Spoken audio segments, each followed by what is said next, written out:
know, Callie, I think I have the best gig tonight because I am here surrounded by hundreds of people live here at the state capitol. As we're talking about this heightened sense of awareness in the wake of the Boston bombings, people who are witnessing this spectacle were on edge. This is such a great effort. Our Tools for School drive kicks off today and runs through the 16th. The event's executive director pleads guilty to embezzling hundreds of thousands of dollars. It was condemned earlier today, and now dozens of people are homeless. We're told the living conditions in that building are deplorable. Thank you, and back to our top story tonight. Following a lengthy investigation by both the FBI and the state police, Clay County Sheriff Miles Slack is charged with wiretapping. Rick, police say you can never be too careful when it comes to public safety, especially in the wake of the Boston bombings. There is a heightened sense of awareness. People from across the nation are in Charleston for the love of everything peanut. Filmmaker George Lucas is ready to get hitched. He's engaged. A judge found probable cause to send charges against a man accused of abducting a 6-year-old girl in Jackson, Ohio, to the grand jury. And a dangerous drug is making a disturbing comeback. New changes are coming to the Charleston Town Center. Next tonight, people in one Ohio neighborhood are breathing a huge sigh of relief tonight. While fighting that deadly fire, 2 firefighters became overcome by the heat, like Bob just said. As Eyewitness News reporter Kenny Bass tells us, scouts continue their efforts all across southern West Virginia, doing community projects to leave the area better than they found it. And I'm Elizabeth Noreika. This is Eyewitness News. The Health Department overhaul is our top story tonight. The vote took place just a few hours ago, and it was a close one.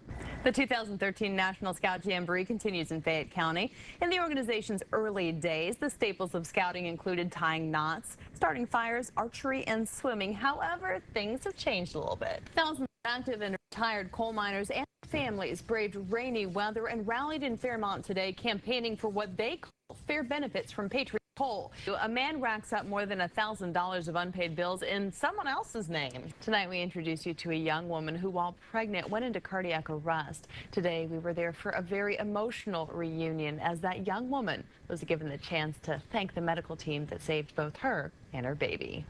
Police say they hope to get surveillance video from that hotel to be able to figure out who that backpack belongs to. And as you can imagine, as we're talking about this heightened sense of awareness in the wake of the Boston bombings, people who are witnessing this spectacle were on edge. Eyewitness News anchor Callie Cart joins us now live from the Marriott where this all took place earlier today with reaction from those who saw the whole thing. Callie? An accused slumlord in Charleston is arrested after police say he had attacked an officer with a screwdriver. It all happened after an East End apartment building was condemned. It's hard living here.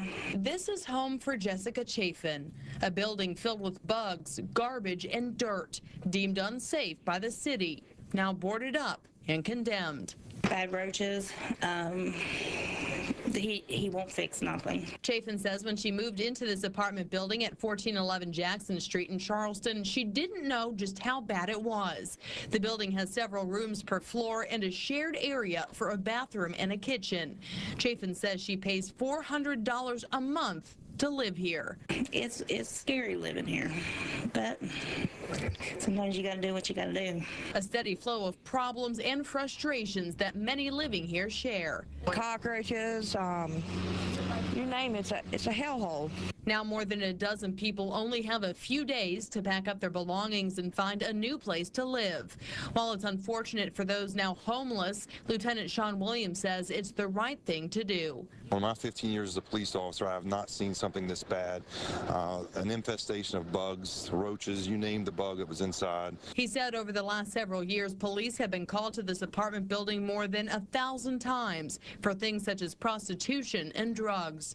He says seeing it shut down will be good for the area, but not everyone agrees. The landlord, 44-year-old Timothy Stone, was there when police and health inspectors showed up to shut it down Thursday, and Williams says Stone became violent, pushing him in the chest and coming at him with a screwdriver. He brandished a screwdriver as a weapon, and he presented it in an aggressive manner. Stone was arrested following a brief struggle, and now that struggle is left for those trying to find a new place to call home. And now what? I have no idea. No idea. Stone is charged with battery on a police officer, brandishing a weapon, and carrying a concealed weapon. We're now reporting live in Charleston, Elizabeth Noreika, Eyewitness News. And maybe we can get some recruitment footage. Life doesn't always go as planned, and for many of us, there is no second shot. Just ask Carlton Lauderman. He didn't want to die, but he came very close to it. He was in the end stages of kidney failure and needed a miracle. He found one in West Virginia State Trooper Eric Workman.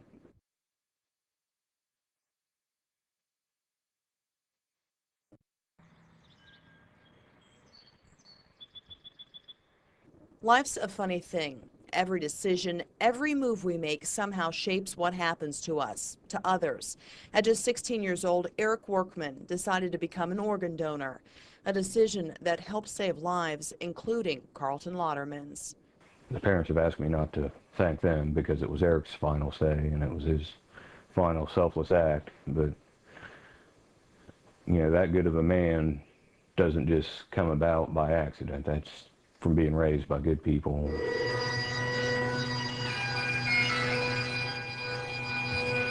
Eric died in the line of duty.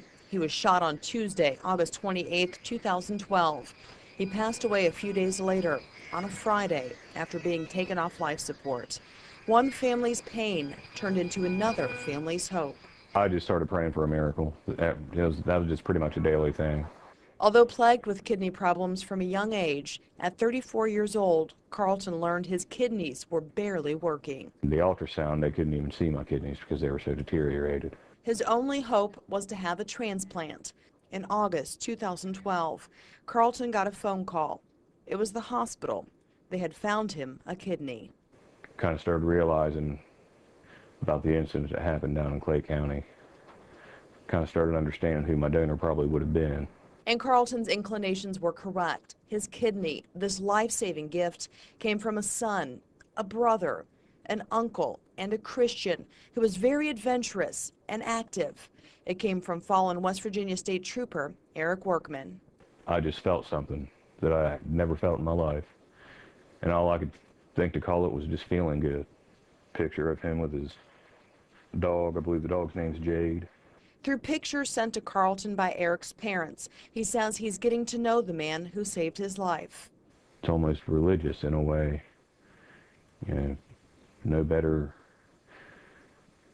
gift than a man can do to give his life for others. I mean, it's unfortunate that it happened that way, but just to know that he had the compassion for his community to put his life on the line every day. And, you know, it's just amazing. Carlton's life isn't the only one touched by Eric's death. Dozens of other strangers benefited from his final gift as an organ, tissue, and corneal donor. He's still around, just not the same. You know, he's part of me now. You know, I'm doing the best I can to take care of myself and take care of the gift that I've got. Carlton says he's working on being active, just like Eric, and has Eric's picture as the wallpaper on his phone to serve as a constant reminder of just how precious life can be if you let it. Carlton knows he will never get to thank Eric for the gift he's received, at least not in this life, but he plans to in the next. I understand he went to church and was a believer, so I know someday I will get a meeting and thank him.